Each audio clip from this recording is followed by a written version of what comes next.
Mr. Mooppan? Mr. Chief Justice, and may it please the court. It is undisputed that states may separate their sports teams based on sex in light of the real biological differences between males and females. States may equally apply that valid sex-based rule to biological males who self-identify as female. Denying a special accommodation to trans-identifying individuals does not discriminate on the basis of sex or gender identity or deny equal protection. All of that remains true, even assuming a man could take drugs that eliminate his sex-based physiological advantages. The law is reasonably tailored, regardless of whether it is perfectly tailored, as applied to any such tiny subset of men. And states are not required to redefine sex or monitor the testosterone levels of female athletes. In short, male athletes who take performance-altering drugs are not similarly situated to female athletes, and states need not treat them the same. I welcome this court's questions.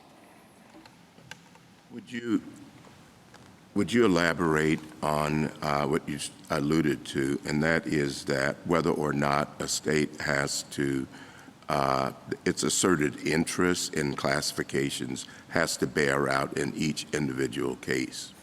That seems to be what the applied challenges in individual cases would require. That's right. So intermediate scrutiny requires a substantial relation or a reasonable fit, which is not a perfect fit.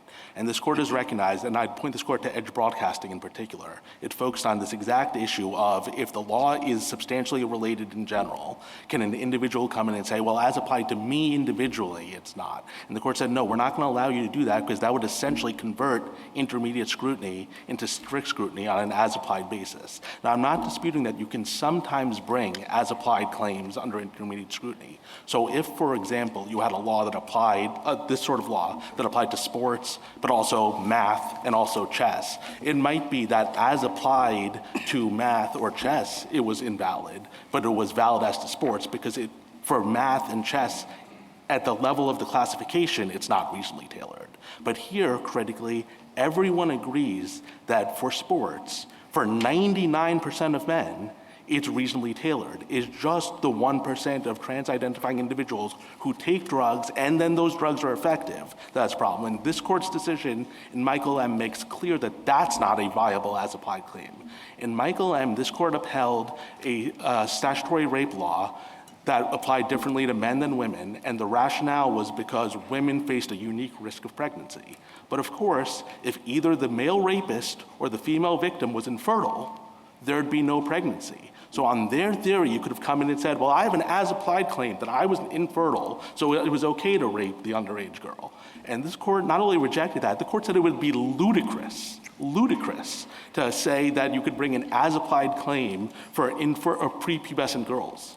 That's just not the way as-applied scrutiny works in intermediate scrutiny cases. That's equally true, as my friend said, in Wynn. In the court's decision in Wynn, the justification for the law was making sure that the parent knew that they were the parent and had an opportunity to have a relationship with the parent. But Wynn's father knew about the birth, was present with Wynn the whole time, and brought Wynn to the United States. Nevertheless, the court held for the class of men overall, it was reasonably tailored, and they weren't going to focus on the specific facts of Wynn. You start